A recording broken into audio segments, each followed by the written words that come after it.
दोस्तों good evening. अच्छा, market में जो एक प्रॉफिट बुकिंग आई, एक अच्छी खासी तेजी के बाद एक प्रॉफिट बुकिंग दिखी है ऊपरी स्तर से। तो भाई आगे क्या हो सकता है डिस्कस करेंगे। निफ्टी, बैंक निफ्टी, स्टॉक्स की एनालिसिस करेंगे। स्वागत है आपका आपके अपने चैनल टीके मनी में। मेरा नाम है Dhruv, SM certified in equity derivatives में। जो नए लोग हैं टेलीग्राम चैनल पर आ सकते हैं, टीके मनी सर्च कर सकते हैं। 18,600 मेंबर्स पहले से टेलीग्राम पे मौजूद हैं। 18,600 से ज्यादा लोग पहले से टेलीग्राम पे मौजूद हैं। टीके मनी सर्च करके अगर आप चाहें टेलीग्राम पर आ सकते हैं। चलिए चर्चा की शुरुआत करते हैं। सबसे इंपॉर्टेंट मार्केट यानी निफ्टी। दोस्तों डाउ जोन्स जैसे मार्केट लगभग 200 पॉइंट्स के आसपास फ्राइडे को ऊपर था और आज सुबह भी डाउ फ्यूचर्स ऊपर थे। तो हमारी उम्मीद थी कि मार्केट में एक तेजी के साथ शुरुआत होनी चाहिए। बिल्कुल वैसा ही हुआ।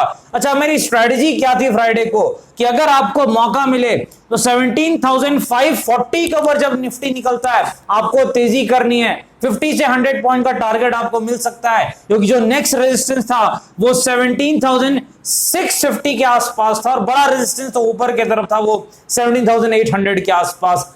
लेकिन दोस्तों मौका मिला नहीं, क्योंकि मार्केट लगभग जो है 100 प्लस पॉइंट ऊपर की तरफ खुला, तो वो मौका मिला नहीं जो हमने तेजी का डिस्कस किया था। यानी तेजी का तो सवाल ही नहीं पैदा होता है। और फिर जो वीडियो में हमने एनालिसिस में डिस्कस किया था 17,650 पहला रेजिस्टेंस, वहीं से जो एक पिटाई हो गई, एक अच्छी खासी गिरावट हो गई मार्केट में, अच्छी खासी पैनिक सेलिंग हुई है। भाई अब आगे क्या हो सकता है। पहली चीज कहां पर जो है विक्स है। देखिए पहली चीज 16.5 के आसपास विक्स है, तो ठीक है। स्टॉप लॉस हम चेंज नहीं करेंगे, 30 पॉइंट के आसपास का स्टॉप लॉस इस विक्स में यूज कर सकते हैं निफ्टी में।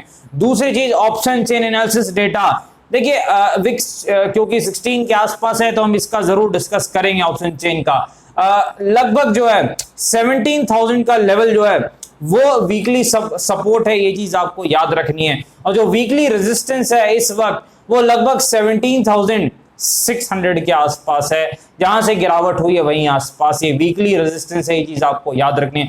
चलिए अब चार्ट पर चलते हैं और देखते हैं क्या सपोर्ट है, क्या रेजिस्टेंस है, क्या मार्केट में मौका मिल रहा है। देखिए जो रेजिस्टेंस सबसे पहले बहुत ज्यादा क्लियर मार्केट में दिख रहा है, लगभग 17,630 के आसपास का वो जोन है। वही जोन 17,650 जो हमने फ्राइडे को डिस्कस किया था, वही रेजिस्टेंस है। अब सपोर्ट कहां पर हम डिस्कस करते हैं। देखिए सपोर्ट दो प्रकार का हम डिस्कस करें। क्यों? क्योंकि अगर मार्केट फ्लैट टू पॉजिटिव खुलता है तो मेरे ख्याल से 17,350 के आसपास का एरिया सपोर्ट का काम कर सकता है। अगर मार्केट फ्लैट टू पॉजिटिव यानी 50 प्लस पॉइंट खुलता है तो मेरे ख्याल से 17,350 का ये जो एरिया, ये जो जोन है, ये एक सपोर्ट का काम कर सकता है। ये चीज आपको याद रखनी है। लेकिन अगर किसी कारण से टूट जाता है, पिटाई हो जाती है, गिरावट हो जाती है, तब आपको उस सिचुएशन के लिए 17,250 इस सपोर्ट का आप लेकर चल सकते हैं। 17,250 का सपोर्ट अगर किसी कारण से गिरावट या पिटाई हो जाती है, अदरवाइज अगर ऊपर खुलता है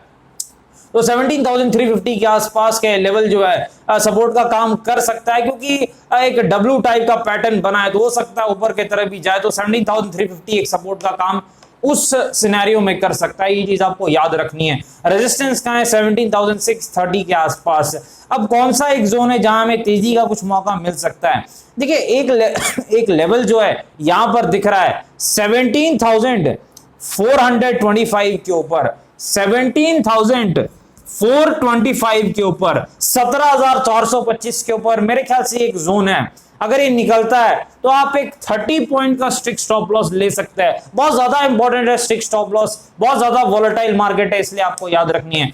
30 पॉइंट का स्ट्रिक्ट स्टॉप लॉस निफ्टी के हिसाब से, भाई निफ्टी इस चार्ट के हिसाब से, ऑप्शन के हिसाब से नहीं, आपको एडजस्ट करना होगा ऑप्शन में। तो 30 पॉइंट का स्ट्रिक्ट स्टॉप लॉस आपको लेना है। मेरे ख्याल से आपको 50 से 100 पॉइंट मिल सकता है, क्योंकि जो नेक्स्ट रेजिस्टेंस है वो मेरे ख्याल से आपको 17,500 उसके बाद 550 है। तो मेरे ख्याल से अगर इसके ऊपर निकलता है 17,425 के ऊपर तो 50 से 100 पॉइंट तो आपको मिल सकता है। अब उसके ऊपर जो है वो आपको 21 डे एक्सपोनेंशियल मूविंग एवरेज, ये जो लाइन है आप लगा लीजिए। जब तक जो है वो तरीका मैंने आपको बताया उसके ऊपर ग्रीन कैंडल बनते जा रही है, ऊपर जाते जा रहा है, आप तेजी कर सकते हैं। तो तेजी के लिए 17,425 के ऊपर तेजी दिख सकती है। 30 पॉइंट का स्ट्रिक्ट स्टॉप लॉस, 50 से 100 पॉइंट की तेजी आपको मिल सकती है। बाकी उसके ऊपर जो है वो तो आपको ये देखना पड़ेगा 21 EMA में। चलिए यहाँ पर निफ्टी बैंक के पास चलते। देखिए निफ्टी बैंक में भी गिरावट है, लेकिन निफ्टी बैंक में उतनी ज्यादा गिरावट नहीं है, कहीं ना कहीं थोड़ा मजबूत रहा है निफ्टी बैंक। निफ्टी बैंक का कहां पर रेजिस्टेंस है, 37,500 के आसपास है, 37,550 अगर आप कहें तो वो ज्यादा बेटर रहेगा। 37,550 के आसपास निफ्टी बैंक का रेजिस्टेंस है। निफ्टी बैंक का सपोर्ट कहां पर है, लगभग ये सपोर्ट के आसपास दिख रहा है, क्योंकि 36,800 के आसपास कुछ निफ्टी बैंक का सपोर्ट दिख रहा है। ये चीज आपको याद रखनी है, 36,800 के आसपास निफ्टी बैंक का सपोर्ट है, ये चीज आपको ध्यान रखनी है। क्या निफ्टी बैंक में भी कोई तेजी का कोई टेक्निकल लेवल मिलता है क्या भाई? देखिए एक लेवल आप देख सकते हैं 37,100 के ऊपर, 37,100 के ऊपर अगर निफ्टी बैंक निकलता है तो हो सकता है यहां भी आपको 200-300 पॉइंट की तेजी मिल सकती है, क्योंकि जो नेक्स्ट बड़ा रेजिस्टेंस है वो 200-300 पॉइंट ऊपर है। निफ्टी बैंक के लिए आपका स्टॉप लॉस लगभग जो है 60 पॉइंट के आसपास होगा, ये चीज आपको याद रखनी है। स्टॉप लॉस देखिए विक्स पर डिपेंड करता है, विक्स अगर बढ़ जाता है तो स्टॉप लॉस थोड़ा आप 10 पॉइंट बढ़ा सकते हैं, अदरवाइज 50-60 पॉइंट का स्टॉप लॉस और 200-300 पॉइंट का टारगेट आपको मिल सकता है, ये चीज आपको याद रखनी है। चलिए चलते हैं स्टॉक्स के पास। सबसे पहले आलोक इंडस्ट्रीज, देखिए आलोक इंडस्ट्रीज मार्केट नीचे, आलोक इंडस्ट्रीज बिल्कुल रॉकेट की तरह अपने रेजिस्टेंस के पास जा रहा है, जो हमने डिस्कस किया था कि 2021 के आसपास जो सपोर्ट है वहां से पलटा है, तो जो रेजिस्टेंस है अगला वो 26-28 से पहले है नहीं, 26-28 का जो जोन है वही नेक्स्ट रेजिस्टेंस है, वहां तक चल पड़ा है मेरे ख्याल से, अब वहां तक ये पहुंच जाना चाहिए, 25 आसपास ये जा चुका है, 26-28 ही आलोक इंडस्ट्रीज के लिए रेजिस्टेंस है नेक्स्ट, ये चीज आपको याद रखनी है। अच्छी खासी तेजी यहाँ पर आलोक इंडस्ट्रीज में आ रही है, कहीं ना कहीं इन्वेस्टर्स के लिए काफी अच्छा है, काफी लोग पहले से इन्वेस्टेड हैं, तो 26-28 एक पहला रेजिस्टेंस जोन है। किसी कारण से अगर ये क्लियर हो गया तो फिर अच्छी खासी तेजी दिखेगी, लेकिन ये रेजिस्टेंस है, ये चीज जरूर आपको ध्यान में रखना है। चलिए बजाज फाइनेंस के पास चलते हैं। ठीक है, बजाज फाइनेंस फंडामेंटली एक स्ट्रॉन्ग कंपनी है, लॉन्ग टर्म कोर पोर्टफोलियो का स्टॉक है। कहां पर बजाज फाइनेंस का रेजिस्टेंस है, देखिए जो बजाज फाइनेंस का रेजिस्टेंस है लगभग 7900 के आसपास है, 7900 के आसपास बजाज फाइनेंस का रेजिस्टेंस है, ये चीज आपको याद रखनी है। सपोर्ट कहां है बजाज फाइनेंस का, एक बार हम चेक कर लेते हैं।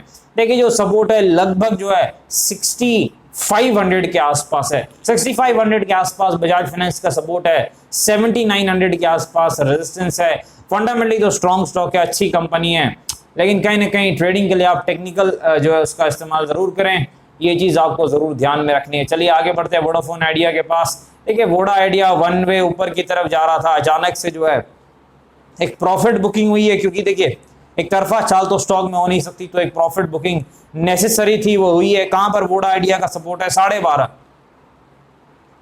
12.5 के आसपास वोडाफोन आइडिया का सपोर्ट है, ये चीज आपको याद रखनी है, क्योंकि ये पहले एक प्रकार का रेजिस्टेंस हुआ करता था वोडाफोन आइडिया में, तो अब ये सपोर्ट बन चुका होगा, ये चीज आपको ध्यान रखनी है। 12.5 यानी 12.5 के आसपास जो वोडा आइडिया है उसका सपोर्ट है, ये चीज आपको ध्यान में रखनी है। रेजिस्टेंस कहां पर है, देखिए कोई टेक्निकल रेजिस्टेंस तो मुझे कुछ बड़ा दिख नहीं रहा है वोडा आइडिया में, जिस प्रकार की इसने तेजी दिखाई है, तो कहीं ना कहीं टेक्निकल रेजिस्टेंस कुछ बड़े है नहीं, और अगर अच्छे न्यूज आती है और भी ये तेजी दिखा सकता है डिपेंडिंग ऑन न्यूज फ्लो, क्योंकि न्यूज के अनुसार चलता है।